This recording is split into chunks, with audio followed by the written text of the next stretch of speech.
Hey guys, it's the patient hodler coming at you with another video, and in this one we are going to talk about Vechain. There is a lot of news to cover because it has been a long time since I have covered Vechain. So I came out here to the fields to talk about it with my bike. And before we start, please keep in mind that I'm a crypto and NFT investor, but not a financial advisor.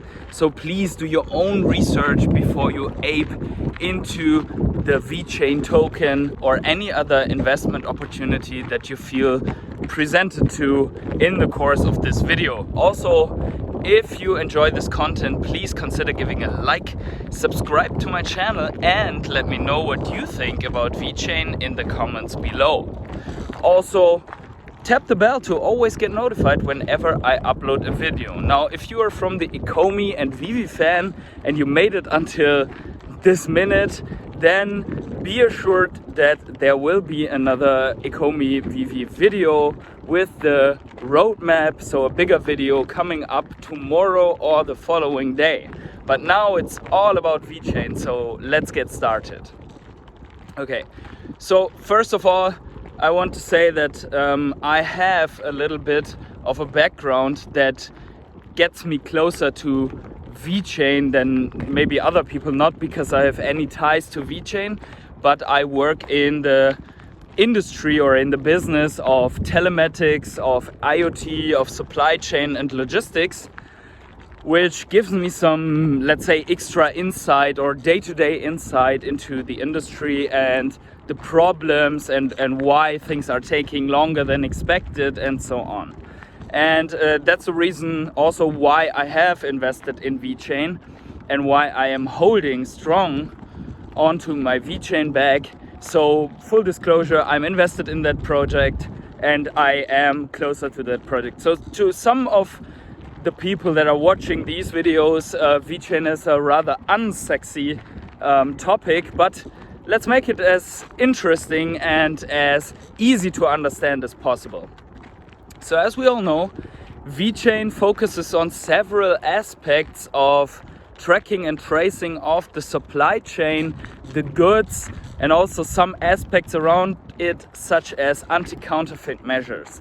And there is a strong tie from Vechain to China, which leads some people to say or claim that it's a China coin, when in fact it's not. And this brings me to the first news, which is not so new to the people that day-to-day follow Vechain, but it is something very interesting, and that is that they have moved a subsidiary or even something that could be considered as a headquarter to San Marino in Europe. And Sunny Lu said in the interview that came out today that he feels that Vechain is at home in Europe. And this probably has some geopolitical background, as China is also threatened with sanctions between the conflict of Russia and Europe. So China has to find a middle ground between losing the acceptance of the West and the acceptance of Russia. So there is that. So they have moved or shifted their headquarters to San Marino, and therefore moving closer to their European partners such as PwC, but also DNV, Deloitte, and so on, that are operating strongly in Europe. And therefore this is a good thing for the image, and I don't think that they are losing anything in China. They're still backed by the government, as we can see. They are still participating in exhibitions and so on. So the next thing that I wanted to point out is that with all that going on, with a pandemic that caused major problems for Vechain, but also with the new conflict between Russia and Ukraine and China in the problematic middle with it, Vechain has held relatively strong within all of this mess. And we know from what Sunny Lu and the team said that the pandemic caused major problems for Vechain, not because the supply chains cracked, because actually supply chain visibility became more important, and the importance was seen throughout the companies for supply chain management or supply chain visibility, but they in this early stage rely strongly on B2B meetings, B2B measurements. So the multipliers for Vechain, like PwC, like Deloitte and so on, consulting houses that have these strong B2B contacts to all the major firms that would really use and implement Vechain, they cannot have the person-to-person meetings, the very important meetings, the bonding meetings with CEOs, with managers, with people, with decision makers. So they could not travel, they could not meet these people in person. There were all these regulations where you have to be in quarantine or you couldn't enter the country. So this caused major problems for the Vechain team at that point of time. So it's very impressive to see that Vechain has corrected very deep, but not as hard as we might expect or we might have expected, and now we see it pumping again. So let's answer the question why it is pumping so hard, even though with the problems in their main business, which is B2B solutions in the supply chain. And that is that they have found another way while this all is happening to bring value to their investors, and that is a very good sign for me that they are taking care so much of their community while they couldn't expand that strong into the other fields, and that is that they have built or helped building a very big ecosystem in terms of an exchange like the Vexchange, then also DeFi projects, NFT marketplace that launched on Vechain, and then there is VeUSD, the new stable coin that is built on Vechain, and all of this brings a lot of traction and TVL for Vechain, which I find very interesting, because if we get this value creation for the token, even without the main purpose of the, or not without, but with less impact on the main purpose of the token than there actually should be, then this makes me extremely bullish for the future. Now that the pandemic is, let's say, decreasing or going away, at least partially, maybe the B2B roadmap can reinitiate and recontinue for all these use cases that we were talking about in the past, and that are basically being built up at the moment.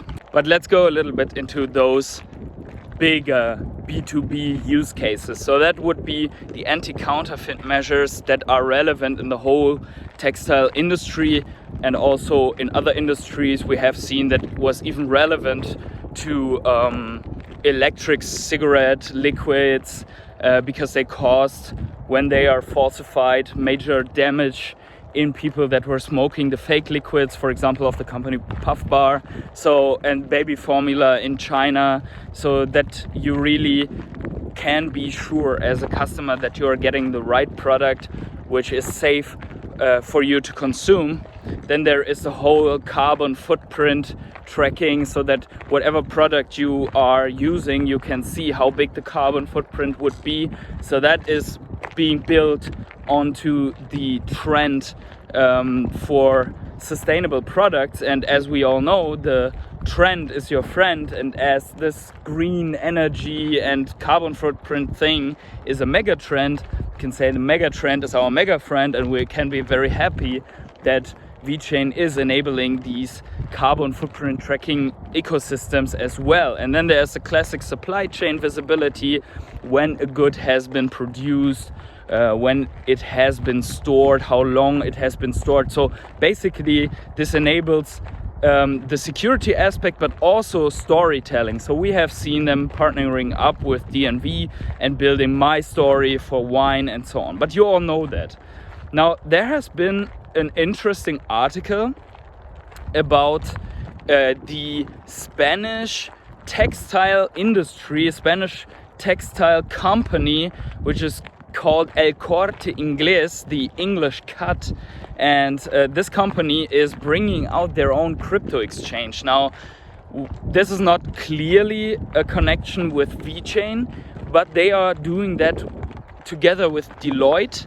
There has also been a manager hired from Deloitte as, I think, CTO or something like that, for carbon emission and sustainable energy and so on. So in the energy sector, that came from Deloitte to the Vechain team. So there is clearly a connection. Now, this Spanish textile company is launching their own crypto exchange and makes a move into that segment. So this could be a reason why Vechain is pumping right now, together with the other reasons that they have the VeUSD, that they get more and more traction, more and more TVL.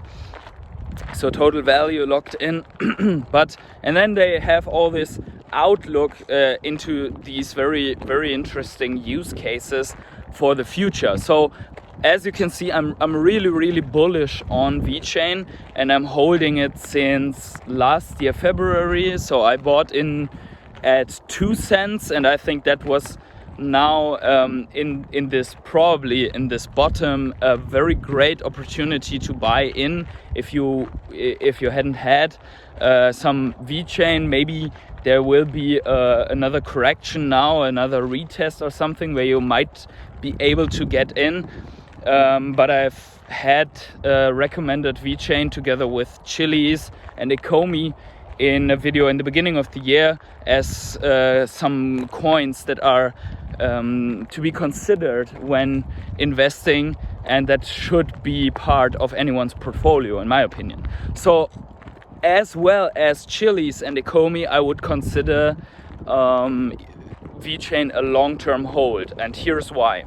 So if you have these decision makers convinced in companies to track and trace every single textile, every single good, and therefore burning a lot of VTHO to write the information into the blockchain and do all that storytelling and monitoring and providing value to the customers. So if you have done all that and they want to do it, they want to implement that. So the logistics companies want to implement that to provide it to your end customers, and the end customers want to have all that information integrated to sum it all up in an app or something like that, or so that you can request the whole supply chain information as a customer while scanning your whatever good, like the Red Bull can or the baby formula or the bananas on the shelf and so on. So you want to just scan everything and know where it's from, where it's coming from, and how it traveled and how the carbon footprint is and anything.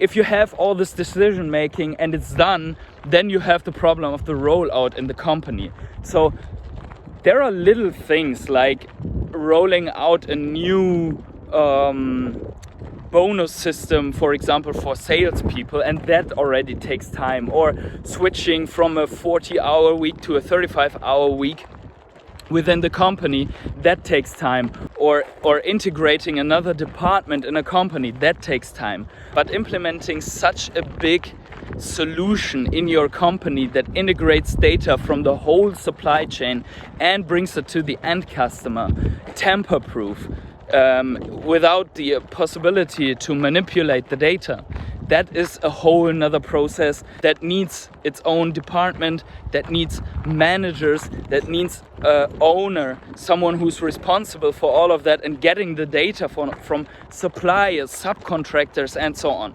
So that is why it takes years to roll that out in each company. And if you just imagine a BMW, German giant car manufacturer that wants to track and trace every part of the engine and implement the cars into a carbon emission system based on Vechain, that takes time. So you have to have a time horizon for that investment for at least like 4 to 5 years after the next Bitcoin halving. I mean, you see how long it took the world for everyone, or for almost everyone in the first world, to have access to the internet. So you can imagine how long it takes to really adopt blockchain technology solutions. So yeah, there you have it. But with that, I'm already at the end of this bullish VeChain video. You have some ideas why VeChain may have pumped, because of the VUSD, because of the rumors that they might have something to do with the Spanish textile industry, because their move closer to Europe and to the Western world, because they're backed by China and meant to manage the whole Silk Road for them, because China is closely tied to the European industries. I can promise you, like, when China closes some ports, we have a major problem here in Europe in manufacturing, like PCBs and so on. So you have big delays in almost everything that needs a chip or any other products that are coming from China, like batteries, microchips, microprocessors, and so on. So these industries are closely tied. And if you have a token, a solution like VeChain that is good with consulting companies from Europe and is also good with China and the Chinese government, then this is good for us as investors. So I see that as an extremely bullish case, and I hope you see it like this as well. But let me know in the comments below what you think about all of this. And yeah, subscribe to my channel if you like this. From time to time I will have updates on VeChain. I try to do it more often. And yeah, take a look at the other videos if you are not familiar with Ecomi. Take a look at the tokenomics videos and so on. Yeah, and maybe try the NFT app, the VV app out. And if you made it until here, have yourselves a great day, morning, evening, night or afternoon, and see you in the next video.